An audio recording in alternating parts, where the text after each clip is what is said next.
অতুল বৰা কৃষি মন্ত্ৰী অসম, চন্দ্ৰমোহন পাটোৱাৰী উদ্যোগ আৰু বাণিজ্য মন্ত্ৰী, অজন্তা নেওগ বিত্ত মন্ত্ৰী অসম চৰকাৰ, আমাৰ মাজত উপস্থিত মুখ্য সচিব জিষ্ণু বৰুৱা ডাঙৰীয়া, অইলৰ CMD মিশ্ৰ ডাঙৰীয়া, বিত্ত বিভাগৰ প্ৰধান সচিব সমীৰ সিনহা ডাঙৰীয়া, নুমলীগড় ৰিফাইনেৰীৰ মেনেজিং ডিৰেক্টৰ বৰুৱা ডাঙৰীয়া আৰু সাংবাদিক বন্ধু বান্ধৱীসকল, আজি দিনটো অসমৰ ৰাইজৰ বাবে এটা অতি আনন্দৰ আৰু এটা স্বৰ্ণিম মুহূৰ্ত বুলি ক'লেও ভুল কৰা নহ'ব। বিত্তমন্ত্ৰী হিচাপে মুখ্যমন্ত্ৰী সৰ্বানন্দ সোণোৱাল ডাঙৰীয়াৰ কাৰ্যকালত অসম চৰকাৰৰ 2020-21 চনৰ বাজেটত আমি প্ৰত্যেকবাৰে বাজেটত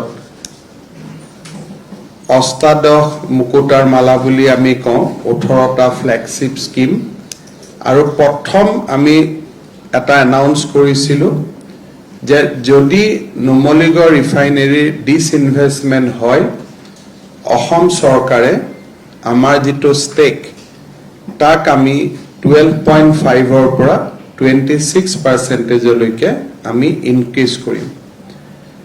তেতিয়া আমি এসেস কৰিছিলোঁ যে আমাক 1400 কোটি টকা লাগিব আৰু বাজেটত আমি 1400 কোটি টকা ধৰিছিলোঁ।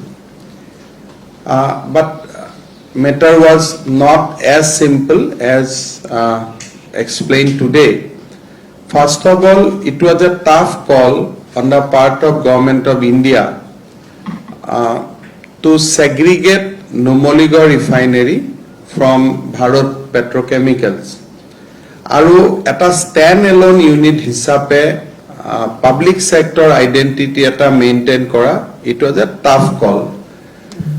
But Pradhan Mantri Modi Dangoriyai eta sahosi siddhanto loisile je Numaligarh refinery stand-alone eta refinery hisabe thakibo aru konoba eta Bharat Sarkarar public sector undertaking a refinery to take over koribo. At this stage, Oil India came into picture. Ami সকলোৱে জানো যে Oil India যদিও Bharat Sarkarar eta PSU, but for all practical purpose, Oil India belongs to people of Assam. Irrespective of balance sheet, core paisa kot jai, core toka kot jai, that doesn't matter. Oil India অসমৰ মানুহে নিজৰ অনুষ্ঠান বুলি গণ্য কৰে আৰু আমাৰ অসমৰ মানুহৰ অভিযান্ত্ৰিক কলা কৌশলী আছে, আমাৰ যিটো টেকনলজিক্যাল স্পিৰিট আছে, সেই স্পিৰিটটো অইল ইণ্ডিয়াৰ জৰিয়তে আমি বিশ্বক দেখুৱাওঁ। So it required certain persuasion Bharat Sarkarar hoiman koribor karone je NRL apunaluke jetia PSU dibo siddhanto loise, why not it is Oil India. So we work together with CMD Oil, where he briefly mentioned we work together behind the curtain or official channels, and then we succeeded fast. The Numaligarh stake will be with Oil India Limited. Again, Prime Minister takes that decisive decision je oiler hatote Numaligarh stake thakibo. Going along with that, jetia disinvestment hoise, it is a Accord refinery. I jate ketiao yar public sector character to herai na jai. So internally, Assam government has also decided that why not we increase our share. Ami enekota porjayaleke ami amar share to loi jao jot Ahom Sarkarar honmoti obihone ketiao yat further disinvestment সম্ভৱ নহব। So roughly we calculate that Ahom Sarkarar jodi 26% থাকে then Assam government will be a very, very important players. আৰু বাকি share যতেই নাযাওক কিয়, with 26% share in an entity, it will always retain public sector character, অৰ্থাৎ ৰাজহুৱা উদ্যোগৰ যিটো character সেইটো ৰক্ষা কৰিব।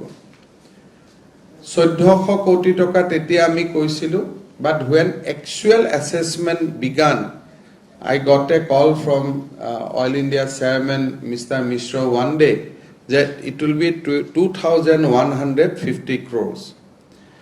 Amar Ahom Sarkar logot iman toka poisao nathake, iman dangor investment koribo pora, because as you know, our own earning, through our own earning, we can sustain only for 4 months. For other part, we have to depend on various central government schemes, source, devolution, or we have to take loan from the market. But realizing that etu eta khub dangor sujog aru Ahomor manuhe jodi ei sujogtu heruai নতুন প্ৰজন্মৰ ওচৰত 15-20 বছৰ 50 বছৰ পিছতো আমি উত্তৰ দিয়াৰ প্ৰয়োজন হ'ব যে at that moment অসম চৰকাৰে এটো সুযোগ কিয় হেৰুৱালে। During accord time also আমাৰ হাতত সুযোগ আছিল 26% লোৱা, তেতিয়া we lost one opportunity, আৰু এবাৰ যদি we lost this opportunity once more, উত্তৰ পুৰুষৰ ওচৰত আমি জবাবদিহি হ'ব লাগিব।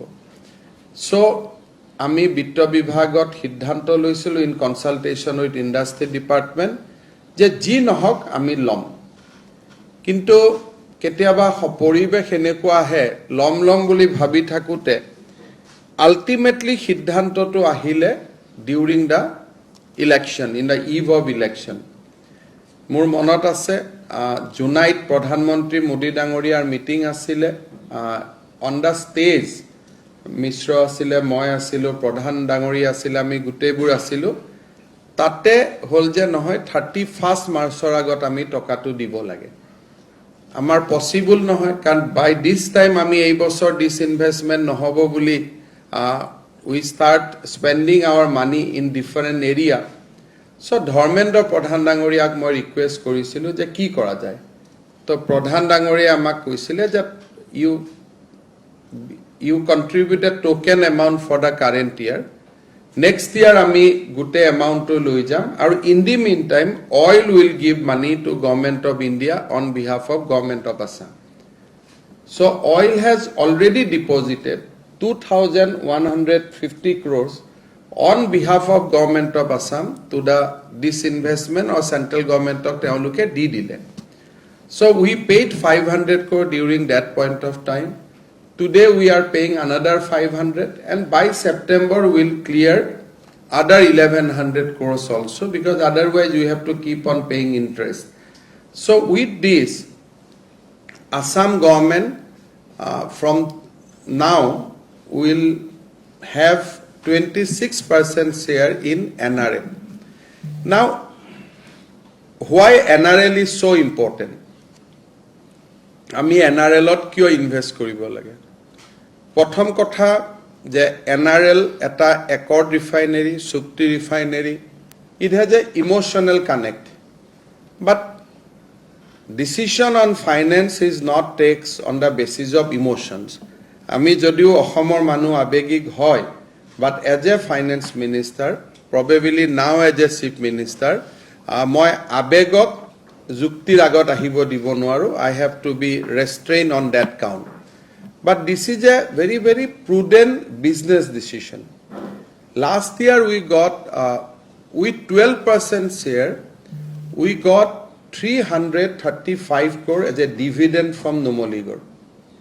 So now with 26%, our dividend will be, if everything otherwise market is stable, market behave the way they behaved last year, because it also depends on crude prices, there is no predictability, but obviously it will be 500 crore plus. So in 4 years our investment will come back, hoyto 6th year it will come back, or along with the interest jitu ami ei paisa khini jodi belek kamot invest koriloten jitu interest palu eten, even if we calculate 8% interest, hopefully all this investment will come back to us by way of dividend in next 4 to 5 years. And then we'll own that asset 26%. But this is not what potential of NRL as of now. Apunaluke jane je NRL is embarking a huge mission that now they have a production capacity, refining capacity of 3 MMT, 3 million metric tons. NRL has already got approval from Government of India to enhance its capacity to 9 MMT. So I should compliment NRL and its MD, Mr. Borua, because we tried lot of formal and informal channel to get that investment cleared from different bureaucratic layers. Probably, I still remember that Mr. Borua and me, we went to the even residence of the then Revenue Secretary to pursue that matter. So every decision has lot of stories, lot of things to tell. That thake. But that kind of effort is there on the part of NRL management. And plus, Modi Dangoria or Dharmendra Pradhan Dangoria duijone, they takes NRL always in a different footing. Because again, NRL has a emotional connect with people of Assam. So NRL will soon become, by 2024, NRL will become a refinery with 9 million metric ton capacity. So if you put a thumb rule, jodi 3 MMT ami 500 koti pao, when it will become 9 MMT, it will definitely get 1500 crores annually. So that is one business sense.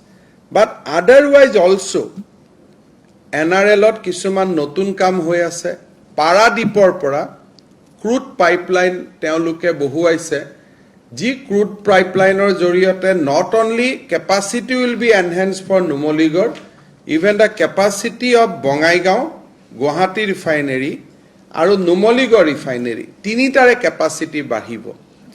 Agot ami বহুদিন আগতে কথা পাতিছিলো যে অসমৰ তেল বাৰাউনিলৈ লৈ যায়.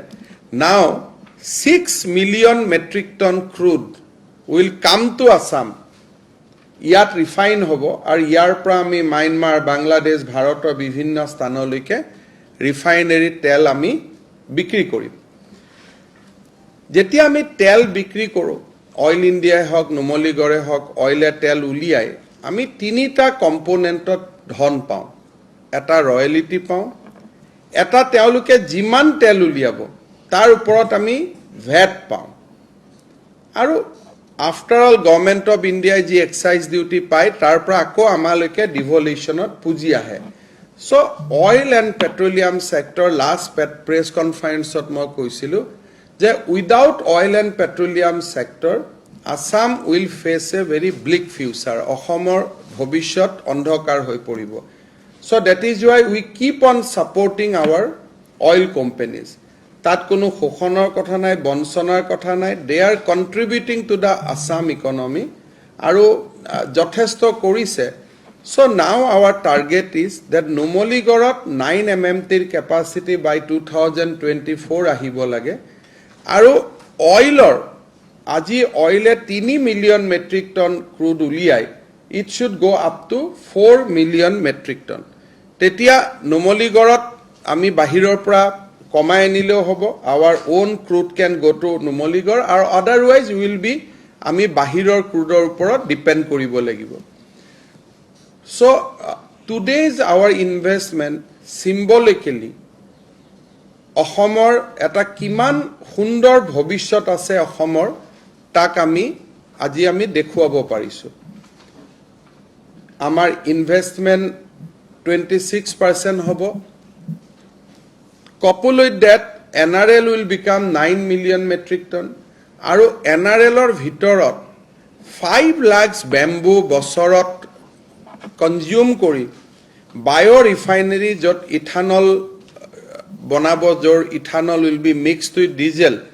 Another eta sustainable energy create kora karne another biorefinery within the NRL তাত চলি আছে নাও all these initiative Assam government আমি 26% ওনাৰশিপ আমাৰ লগত থাকিব সো বেসিক্যালি এটা সুন্দৰ দিনৰ আৰম্ভণি মই অসমৰ ৰাইজক অনুৰোধ কৰিম যে অইল যিমানে গ্ৰো কৰিব উই গেট গ্যাস আৰু এই গ্যাস আমি কোট প্ৰসেস কৰো Assam Gas Company. Assam Gas Company has 3-4 projects with Oil India. Duliajan Numoligarh gas pipeline, Saah Baganok gas dibor karne ami Assam Gas Company aru amar majot joint venture ase. Aru finally Purbo Bharati Gas Company buli ami eta korisu. Jot gas grid boni ase Ahomor bahiror pra gas ahibo Ahomor bhitoror gas nohoy ji gasok ami CNG aru domestic gas connectionor karne Guwahati Hailakandi Chilsor Korimganjot ami byabohar korim and gradually to all the district headquarters again Oil amar logot partnership ase on Assam Petrochemical. Jot ami another 4 months or 3 months from now, we are going to inaugurate another 1,500 crore investment project. Jor pro ami ki banai ase to? Methanol we are producing. So Oil India eta as a central government organization. But along with that, oil is our development partner in Assam Gas Company, Assam Petrochemicals, DNP Duliajan Numoligarh Company, and in Purbo Bharati, full Purbo Bharati mean? Purbo Bharati and Indradhanus. So on this 5 Assam government company, oil is our partner. Oil has investment. So মই অলপ দিঘলীয়াকৈ কৈছো just to appreciate that what kind of things are going on behind the curtain. Manuhe lahe lahe people will appreciate more and more that what kind of contribution Oil India is contributing. Numoligarh with Government of Assam. From today, this is a joint projects between Government of Assam and Oil India. Numoligarh will be ours. Assam Gas Company, Petrochemicals, DNP, Purbo Bharati, Indradhanus Gas Company. So, in spectrum of range in petrochemicals, BVFCL that there is an issue we will discuss later on. So, all these 5-6 area আমি কাম কৰিছো next আহিছে gas cracker gas ক্ৰেকাৰত oil India আৰু Assam government again is partner এইবাৰ gas cracker কোম্পানীত we have made profit and Assam government will get whatever we are going to get dividend next Namrup fertiliser also we are in advance stage of discussion when oil and Assam government will jointly try to re-energize Namrup fertilizer. We again committed 26% of share from Assam government. So lot of things will be there in next 5 years. A lot of movement we'll see on positive side. Lot of exciting development will be there. Assam economy, I think by next 4th and 5th years, we will see a positive changes. Apart from that, Oil India logot, ami eta horu exploration ami kam arambho korisu, je teoluk eta block paise near Namrup, jot 90% teoluke invest korise, ami 10% korisu, because this is a kind of risk is there also that ketiaba ami tel pabo paru napabo paru. So that moi ei kotha khini kiyo koisu je etia kuneu oilok Bharat Sarkarar protistan buli dhoribo nalage. I think oil has more to do with Assam government now than Government of India. If they are giving a symbolic royalty to oil, Government of India, that also come back to us. Aro etia moi bhabu je CMD oil mur logot he besi phonot kotha pati thakibo lage than the petroleum minister, because he has so many things to do with Assam government. Hekarne moi bhabu যে আমি oil ইণ্ডিয়াৰ প্ৰতি আমাৰ মানসিকতাৰ এটা পৰিৱৰ্তন হ'ব লাগে আৰু অইলে যিমানে এক্সপ্লৰেশ্যন কৰিব পাৰিব the money will be in Assam only. They will make more investment in Assam, either in gas cracker or in petrochemicals or in gas. গতিকে মই ৰাইজক আহ্বান জনাম যে প্ৰতি টোপাল অইল, প্ৰতিটো গ্যাস অইলে যি প্ৰডাকশন কৰিব, this will contribute only in Assam development. সেইকাৰণে আমি আজিৰ এই ক্ষণটোত মুহূৰ্তটোত someday I'll take a bit more time মানুহক বহুত কথা আমি নাজানো, even these are sometime মই যেতিয়া এইবিলাক কথা পাতো, these are education to many officers also, because nobody is aware about the kind of development initiative we are engaged in last 5 years, particularly post 2014 under the dynamic leadership of Prime Minister Modi and Dharmendra Pradhan. Oil is doing a বহুত বেছি engage হৈ গৈছে অসমৰ লগত আৰু I think these will help us everywhere. Today gas petrochemicals is profit making, gas companies profit making, DNP is profit making, gas cracker is profit making, of course Numaligarh is profit making. Everywhere Assam government or Asomor Raijor stake আছে. In somewhere we have the controlling share, somewhere oil has a controlling share. Aru moi bhabu je future is unlimited. The kind of aggression Assam government has acquired now, along with the natural aggression on the part of Oil India, I think two aggressive partner ami duitai jitu dhorone ami arambho korisu, ami bhabu je ami Asomok orthonoitik unnoyonor বহু দূৰলৈ আগুৱাই লৈ যাব পাৰি। So এই কথাখিনি এটা বিশেষকৈ মাজে মাজে কথাবোৰ চলি থাকে কাৰণে মই অকনমান I took some extra time. I'll appreciate that আপোনালোকৰ যদি মনত কিবা প্ৰশ্ন আছে, because this is a press conference, so I'll appreciate, just raise your hand and put the question. 26% stake in NRL. Then you talked about Namru. At a time when basically the government is offloading the stakes and you are increasing the stake. So what gives you the kind of fiscal? Is this the fiscal strength of Assam? First of all, you must realize that where we are putting money in an oil or petrochemical sector, at least next 50 years, profitability will be there in that sector. So this is a prudent investment. Assam has a typical problem that our budget is mainly financed by tax revenue. Our non-tax contribution to budget is very, very minimal, unlike government like Gujarat. So these last 5 years, we have a minutes also. When I took over as a finance minister, in the first revenue earning meeting, we have decided that we need to increase our non-tax revenue, because this is your own revenue without putting tax on people. Tax revenue বঢ়া মানে কি, মানুহৰ পৰা মই বেছি tax লৈছো, these are negative revenue. But non-tax revenue is a positive revenue. We are doing something, that is why you are getting it. So our aim is to increase Assam non-tax revenue, and we consider petroleum sector is a profit earning, and as and when you know that this is the time to come out, you will be able to come out. International market, crude oil pricing makes a very decisive role, whenever a government makes an investment. So as you said that you will be aggressive in this one, in the oil sector. So you are bullish on the oil market as a whole? Look, whatever the international oil market pricing, so as a PSU or government, you do not expect more profit. We are bullish on development. We are bullish on investing money which oil or government of Assam earn to pump into the development process of Assam. We are bullish on development.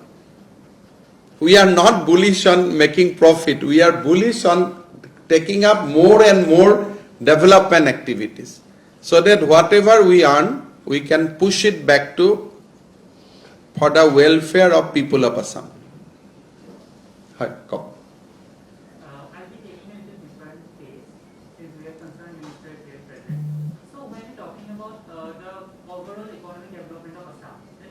deny the informal work sector as well. But recently, the last year, Government of India has passed the Social Security Code in September, but it could not cover the informal work sector. So recently, RBI report also clearly. I think let us discuss this in a separate platform. Today we are focusing on NRL and oil sector, but definitely I'll take this question in another day from you. Thank you. কিবা যদি আপোনালোকৰ প্ৰশ্ন আছে কৰিব পাৰে হ'ব so সকলোকে আকৌ এবাৰ ধন্যবাদ জনালো আৰু বিশেষকৈ এজ এ মুখ্যমন্ত্ৰী হিচাপে মই ভাৰতৰ প্ৰধানমন্ত্ৰী মোদী ডাঙৰীয়া পেট্ৰলিয়াম মিনিষ্টাৰ ধৰ্মেন্দ্ৰ প্ৰধান ডাঙৰীয়া অইলৰ CMD মিশ্ৰ ডাঙৰীয়াক ধন্যবাদ জনাইছো আৰু সৰু কথা এটা একনলেজ নকৰিলে ভুল হ'ব যে মুখ্যমন্ত্ৰী যেটো আমি অসমত ভ্যাকচিন ইন্টেনসিফিকেশনৰ কাৰণে যে মুখ্যমন্ত্ৰী সাহায্য পুঁজি লৈ আমি বৰঙনি বিচাৰিছো I am very proud to announce that oil has contributed 5 crores, NRL has contributed 5 crores, Assam Gas Company has contributed 1 crore, and Assam Petrochemicals Limited has contributed 1 crore. AIDC also 1 crore. So, ठीक है, AIDC हमारा है, लेकिन from petroleum sector, so we got almost 12 crores of rupees. Even to the Chief Minister Relief Fund. So these are certain things on petroleum sector. So thank you very much. Ako lok pam.